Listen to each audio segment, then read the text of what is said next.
Bro, I don't even know you. You little fucking nugget and a gangster stamp on your head. Motherfucker! What do you expect? You little prick! He's ready to go even right now. What's going on? In 2018, Ryan Taylor was at the peak of his YouTube career. He would gain over 1 million subscribers in the space of the year, posting clickbait videos aimed at teenagers. As a result of this, his videos would gain millions of views, which fueled him to think of even crazy video ideas and ultimately was the reason to his tragic downfall. At a time when Ryan felt invincible and on top of the world, there was only so much he could get away with before it would inevitably catch up to him. Running from the police, spending over 100 nights in jail, tens of thousands of pounds on court cases, and even being banned from returning to certain countries. This is the story of Ryan Taylor's deserved downfall.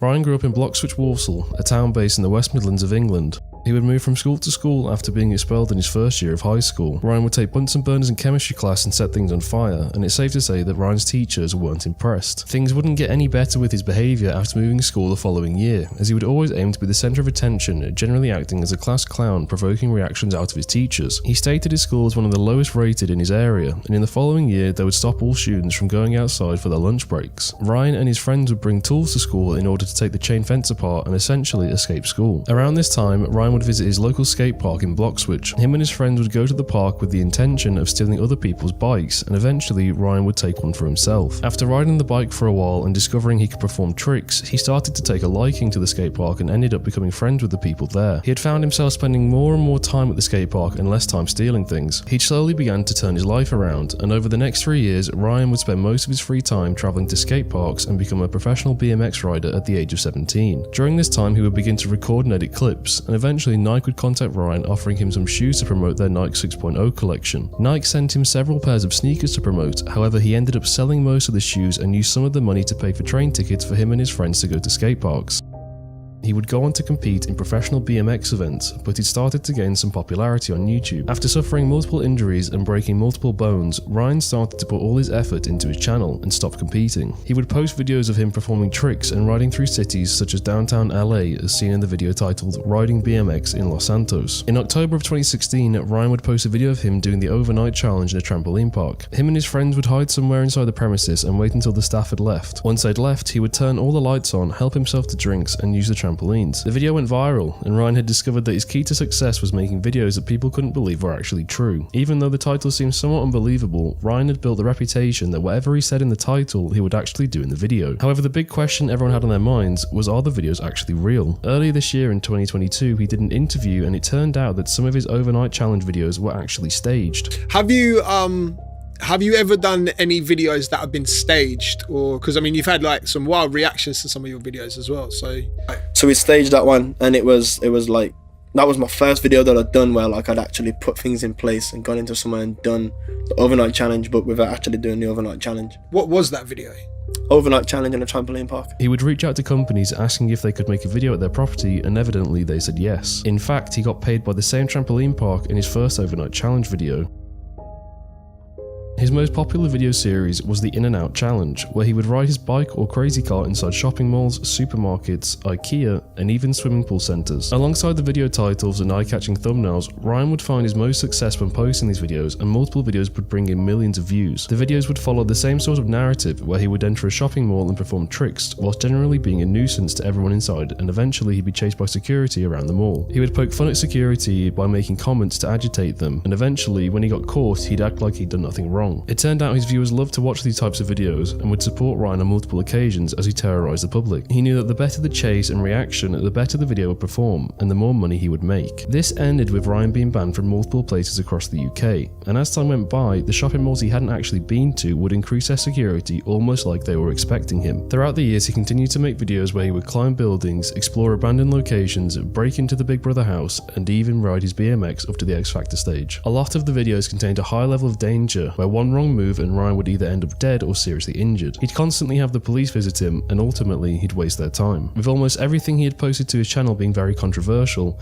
it was almost seen as brand suicide for anyone sponsoring him and his content. No brand wants to see their name being mentioned alongside Ryan pulling a fake quarantine police prank yelling at people over a megaphone. Although he did get a sponsor recently promoting an online gambling website to his younger impressionable viewers. Whilst researching Ryan and his videos, the amount of secondhand embarrassment I felt was unreal. The constant disruption of business cases and emergency services time, as well as the general public dealing with his harassment. During 2018, Ryan was engaged to his pregnant fiancée Carol Priscilla. At the time, they were looking to buy a house in Los Angeles, however Ryan stated that he hadn't declared his previous altercations with the police and had entered America on an incorrect visa. At the time, him and his fiancée were hoping to fast-track his visa by getting married, but things were only going to get worse for him. Ryan's fiancée was 9 months pregnant when someone had taken a fairly strong disliking to him. His address would be found by a hacker and a fake 911 call was made claiming Ryan was going to murder everyone inside the house. Police turned up to the house and Ryan was greeted with multiple officers pointing guns at him. Ryan recorded the situation until he was knocked down and detained. Once the police and Ryan had made sense of the situation and discovered he had been swatted, Ryan and Carol returned to their lives preparing for the birth of their son, Knox. He would post 2 more videos of his time in LA, but all of a sudden Ryan was back in the UK and without his fiancée. Carol was due to give birth at any moment, however Ryan had flown back to show off his new collection of bikes he was selling and planned to fly back the same day. When Ryan tried to return to LA, he was denied entry due to his visa status and ultimately missed the birth of his son Knox. Whilst Ryan was in the UK, the LA house was swatted again, putting his very pregnant fiancée under a lot of stress. He struggled to get his visa approved following his past, and it wasn't until 6 months later that he would see his son for the first time in Mexico due to Ryan not being able to get into America. Nevertheless, Ryan and Carol decided to go their separate ways, not long after. However, he got engaged again in 2019, but that too seems to have ended. Many people had speculated that Ryan had just got up and left his fiancée and son in LA, knowing he wouldn't be able to return due to his visa complications. He received a lot of backlash from his fiancée's fans and even his own. Carol uploaded a video titled The Truth, where she would tell her side of the story. However, the video has been deleted since. This was the first time Ryan had seen some sort of backlash, but this was only the start. He would post clickbait video titles such as "Let's talk about this" and "I can't answer everything" only weeks after leaving America. People were clicking these videos to find out about the situation with his son and fiancée, but he would never address the situation. In the end of the video, Ryan would just show off his bikes using the clickbait title as a way to get more people to see the bikes he was selling. Following this, his viewership was down, with the majority of his videos struggling to get more than 200,000 views. He was limited to posting a more toned down version of himself compared to previous years, due to him fighting an ongoing court case with Big Brother after he broke into the house. He would be out on bail for a while under the circumstances that he didn't get into any more trouble, which didn't help his case on returning to America.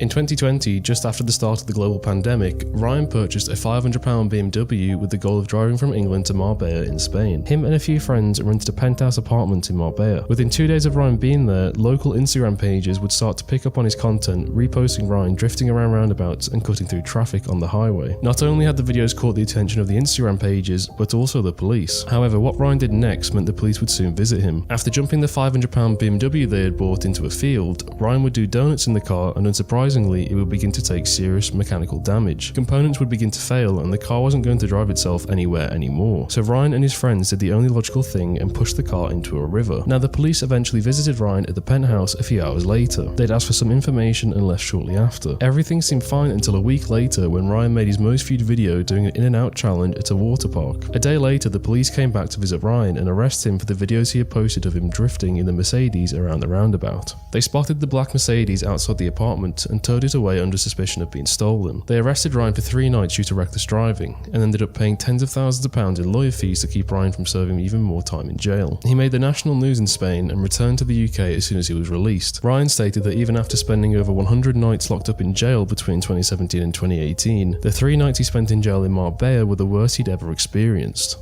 Fast forward to March 2022, Ryan had found his way onto the influencer boxing radar. Ryan made a documentary of the event where he would fight DK Money. In the documentary, Ryan displays several times that he so desperately wants to be the alpha male of the group. At the start of the video, he gets into an altercation with someone not even involved in the event. Ryan grabs him by the neck and screams that he will stomp on his head, making a complete fool of himself. A little later on, he tries to be the center of attention where he would try and impersonate Conor McGregor. He even acts like a little diva when the walkout producers couldn't cater to his requests. Then on his way to the arena, he gathered an extremely large group of people to be a part of his team, knowing full well that they all weren't going to be allowed in. Ryan would disrespect the staff by talking quietly with no emotion when they asked his team to move out of the way to let a vehicle in. Can you just get in you and now for now? I want to get my people in. Okay, can I get the van in first and then we'll get everyone else in? I think we should sort mine out first. But I need to get this van in because it's literally blocking the entire road. Cool, we can keep blocking it. We're blocking the gate as well. I want to fight in it. I'm ready to go.